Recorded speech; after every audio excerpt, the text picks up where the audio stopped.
शाम के समय मेरी तैयारी हो गई थी प्याज में गोबर डालने की। तो दोस्तों आज मैं अपने ब्लॉग की शुरुआत सुबह से कर रही हूँ, जो कि आज मैं सुबह जल्दी उठ गई थी। तो अभी मेरा नहाना धोना हो चुका था और अभी बाहर का मौसम कुछ इस तरह से हो रहा था, क्योंकि रात भर इतनी ज़्यादा ठंड हो रही है और सुबह के समय पूरे आसमान में धुंध लगी हुई थी। तो दोस्तों सुबह के समय मेरा घर में झाड़ू पोछा सब कुछ हो चुका था। उसके बाद आज थी देव उठनी एकादशी, क्योंकि आज ही के दिन क्या था, भगवान विष्णु 4 महीने की योग निद्रा से जागते हैं और आज ही के दिन से क्या होता है, सारे मांगलिक कार्यों की शुरुआत होनी शुरू हो जाती है। और देव उठनी एकादशी के दिन ही माता तुलसी का विवाह भी किया जाता है। तो आज हमारे आंगन में भी तुलसी थी, तो मैं भी लग चुकी थी तुलसी विवाह करने में।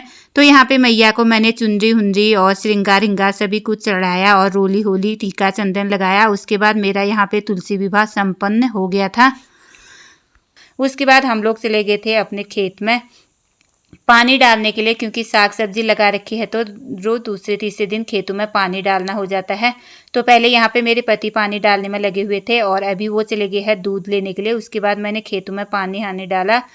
खेतों में पानी डालने के बाद फिर मैं चली गई थी घर के अंदर। फिर मैंने सभी के लिए खाना बनाया, उनको खाना पीना खिलाने के बाद फिर मेरी तैयारी हो गई थी घास को जाने की। तो मुझे आज जाना था अपने गंगनाथ जी के मंदिर के साइड को घास के लिए। तो मैं वहाँ के लिए क्या लेके गई थी, 2-4 फूल लेके गई थी, क्योंकि आज मेरा व्रत था। तो मैंने सोचा मंदिर में फूल वूल और दिया हिया भी जला लूँगी। तो मैंने यहाँ पे दिया हिया जलाया। उसके बाद मैंने यहाँ पे जितना भी घास था घास काटा। घास काटने में इतनी परेशानी हो रही थी ना, क्या ही बताएं, क्योंकि इस साइड को काफ़ी ज़्यादा कांटे होते हैं। तो कांटों में घास काटने में काफ़ी ज़्यादा दिक्कत होती है। और घर में सुबह से उतना सारा काम हो गया था। काम करते करते मुझे कम से कम 10 साढ़े 10 घर में ही हो गए थे। और अभी मुझे यहाँ से घास काटने में कम से कम 12:30-1 हो चुका है। और फिर 12:30-1 बजे के आसपास मैं चली गई थी घर में। घर में जाने के बाद मैंने फिर सभी के लिए खाना बनाया और शाम के समय मेरी तैयारी हो गई थी प्याज में गोबर का पानी डालने की।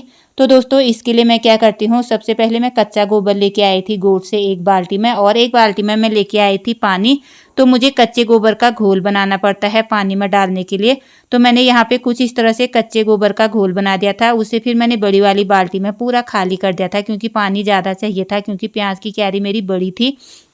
तो यहाँ पे मैंने पूरा घोल बना के फिर कुछ इस तरह से छलनी से मैं क्या करती हूँ, प्याज की क्यारियों में पूरा गोबर का पानी डाल देती हूँ। इससे क्या होता है, प्याज उखलता नहीं है, क्योंकि मेरा प्याज वैसे ही पतला जम रखा था और ऊपर से वो फिर से उखलने लग गया था। तो मैंने उससे बचाने के लिए कुछ इस तरह से मैं कच्चे गोबर का घोल बनाती हूँ और उसको पूरा घोल करके प्याज की क्यारियों में कुछ इस तरह से डालती हूँ। ऐसे ही मैं हर साल अपने प्याज की क्यारी को बचाती हूँ। तो